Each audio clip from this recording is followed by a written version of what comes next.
Breaking news. నైరుతి రుతుపవనాలు తెలుగు రాష్ట్రాల్లోకి ప్రవేశించాయి. రాయలసీమ నుంచి మహబూబ్ నగర్ వరకు విస్తరించాయని వాతావరణ శాఖ ప్రకటించింది. కర్ణాటక, తమిళనాడులో పూర్తిగా రుతుపవనాలు విస్తరించాయి. మహారాష్ట్ర, ఏపీ, తెలంగాణలో కొన్ని ప్రాంతాల్లో వ్యాపించిన ఇప్పటికే ఈశాన్య భారతంలో కూడా పలు రాష్ట్రాల్లో రుతుపవనాలు విస్తరించాయి. ఇక మొదట కేరళ తర్వాత మహారాష్ట్రలో అంచనా వేసిన సమయం కంటే ముందుగానే రుతుపవనాలు పలకరించాయి. నిన్న మహారాష్ట్రలోకి ప్రవేశించిన తర్వాత ఇప్పుడు దేశవ్యాప్తంగా కూడా వర్షాలు కురుస్తూ ఉన్నాయి. రుతుపవనాల రాకతో దక్షిణాదితో పాటు అటు మహారాష్ట్రలో కూడా వర్షాలు దంచి కొడుతూ ఉన్నాయి.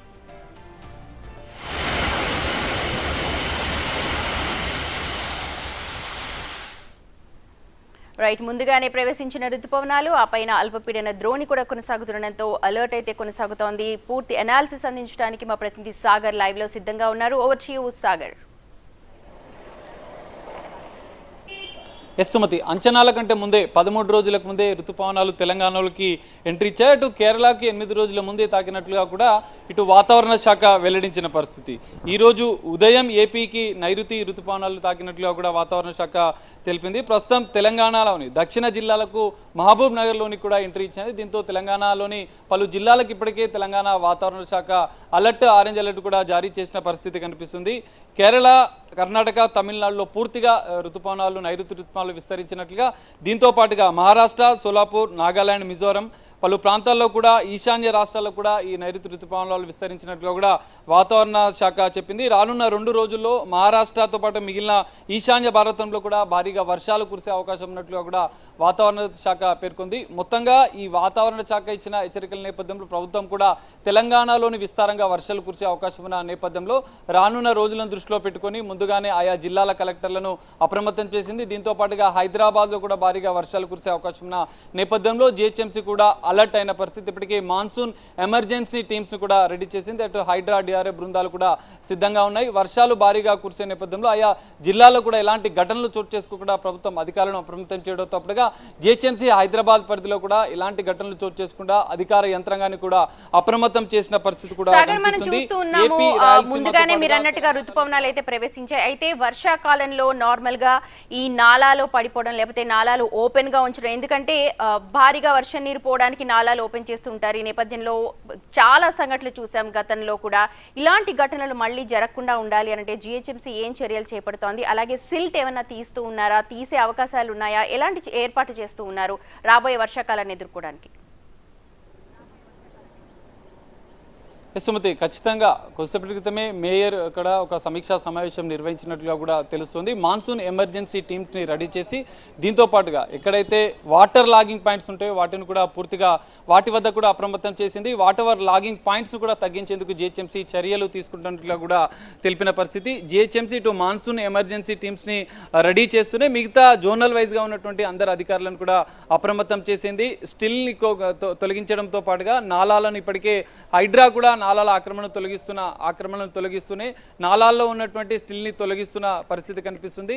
నాలాల్లో గతంలో నెలకొన్న కొన్ని ప్రమాదాలను దృష్టిలో ఉంచుకొని ఇప్పటికే అధికార యంత్రం కూడా అప్రమత్తింది. జిహెచ్ఎంసీ పరిధిలో ఎక్కడైతే ఓపెన్ నాలాల వద్ద కూడా ఒక బోర్డులను, సైనింగ్ బోర్డులను కూడా ఏర్పాటు చేస్తున్నట్లుగా కూడా తెలిపారు. వాటి వద్ద ఏదైతే ఓపెన్ నాలాస్ ఉంటాయో వాటి వద్ద కొంత అప్రమత్తంగా ఉంటూ ఒక హెచ్చరిక బోర్డులను కూడా ఏర్పాటు చేస్తున్న పరిస్థితి కనిపిస్తుంది. ఇటు జిహెచ్ఎంసీ వ్యాప్తంగా కూడా అందరు అధికార యంత్రాంగాన్ని కూడా జిహెచ్ఎంసీ అప్రమత్తం చేయడంతో పాటుగా రాష్ట్ర వ్యాప్తంగా వివిధ జిల్లాలకు అలర్ట్ చేసిన నేపథ్యంలో రాష్ట్ర వ్యాప్తంగా కూడా ఎలాంటి ఘటనలు చోటు చేసుకుంటా వర్షాకాలంలో ఎదురయ్యే అన్ని పరిస్థితులను ఎదుర్కొనేందుకు ప్రభుత్వం కూడా అందరి అధికార యంత్రాంగాన్ని కూడా సిద్ధం చేసిన పరిస్థితి కూడా కనిపిస్తుంది. సుమతి, సాగర్, నార్మల్ గా మనం చూస్తూ ఉంటాము ఎక్కువగా వర్షాలు సాయంత్రం పూట లేకపోతే స్కూల్ నుంచి పిల్లలు ఇంటికి వెళ్లే టైంలో, ఉద్యోగస్తులు వెళ్లే టైంలో ఎక్కువగా కురుస్తుంటుంది. అలాగే లోతట్టు ప్రాంతాలు ఎక్కడైతే వాటర్ లాగింగ్స్ ఉంటాయో వాటన్నిటికి సంబంధించి ఎటువంటి చర్యలు చేపట్టారు? మీరు అన్నట్టుగా డ్రైన్స్ అన్ని ఓపెన్ చేసామా, లేకపోతే ఆ సిల్ట్ అంతా రిమూవ్ చేయడం ఇలాంటి వాటికి కార్యాచరణ రూపొందించుకున్నారా? గతంలో మనం చాలా చేదు అనుభవాలను చూస్తున్నాం కాబట్టి. యశ్మతి ఖచ్చితంగా లోతట్టు ప్రాంతాల్లో వరద నీరు ఎక్కువగా ఇండ్లలోకి వస్తూ దాంతో పాటుగా కొంత వరద నీరు అంతా కూడా రోడ్ల మీద వాటర్ లాగింగ్ ఎక్కువగా జరిగి ఇబ్బందులు జరుగుతున్న నేపథ్యంలో గతంలో జరిగినటువంటి సంఘటనలు దృష్టి పెట్టుకొని జిహెచ్ఎంసీ ముందుగానే మాన్సూన్ సీజన్ ముందుగానే వస్తున్న నేపథ్యంలో అధికార యంత్రాంగాన్ని కూడా అప్రమత్తం చేసింది. మాన్సూన్ ఎమర్జెన్సీ టీమ్స్ ద్వారా ఎక్కడైతే ఇబ్బందులు తలెత్తాయో అక్కడ ఇటు హైడ్రా డిఆర్ఎఫ్ బృందాలతో సమన్వయం చేసుకుంటూ చెట్లు విరిగిన ప్రాంతాల్లో కావచ్చు, ఇటు వాటర్ లాగింగ్ పాయింట్స్ వద్ద వెంటనే వాటర్ని పంపించేందుకు కూడా ఇటు జిహెచ్ఎంసీ ప్రత్యేక టీంలను ఏర్పాటు చేసిన పరిస్థితి కూడా కనిపిస్తుంది. దీంతో పాటుగా గతంలో జరిగిన సంఘటనలను దృష్టిలో పెట్టుకొని ఓపెన్ నాలాల వద్ద కూడా ప్రత్యేక పర్యవేక్షణ ఏర్పాటు చేస్తుంది. సైనింగ్ బోర్డులను ఏర్పాటు చేసి ఇలాంటి ప్రమాదాలు జరగకుండా కొన్ని ముందు జాగ్రత్త చర్యలు ఇప్పటికే జిహెచ్ఎంసీ చేపట్టిన పరిస్థితి కనిపిస్తుంది. ఇటు హైడ్రా కూడా ప్రత్యేక బృందాలను ఏర్పాటు చేసింది.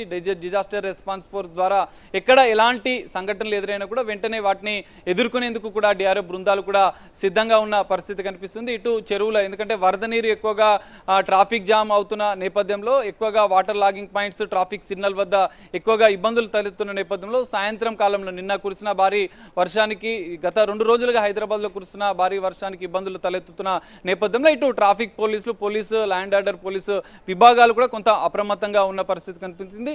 విద్యుత్ అధికారులతో కూడా ఇటు జిహెచ్ఎంసీ అధికారులు సమన్వయంతో ఎక్కడ ఎలాంటి ప్రమాదాలు జరగకుండా ఎందుకంటే గతంలో విద్యుత్ పోల్స్ వద్ద కూడా కొన్ని ప్రమాదాలు జరుగుతున్న నేపథ్యంలో వాటి వద్ద కూడా కొంత వాటి చుట్టూ ఏదైనా ఏర్పాటు చేయడానికి ఒక ప్లాస్టిక్ సంబంధించినటువంటి షీట్ను ఏర్పాటు చేయడం అట్లాంటి ప్రమాదాలు జరగకుండా కొన్ని ముందు జాగ్రత్త చర్యలు జిహెచ్ఎంసీ చేపట్టింది. వర్షాకాలాన్ని అన్ని రకాలుగా ఎదుర్కొనేందుకు ఎలాంటి ఇబ్బందులు తలెత్తకుండా జిహెచ్ఎంసీ సిద్ధంగా ఉన్నట్లు కూడా తెలుస్తుంది. Sumathi right Sagar, thank you so much. మొత్తానికి అన్ని శాఖల సమన్వయంతో వచ్చే వర్షాకాలాన్ని సమర్థవంతంగా ఎదుర్కోవడానికి ప్రణాళికను సిద్ధం చేసుకున్నారు.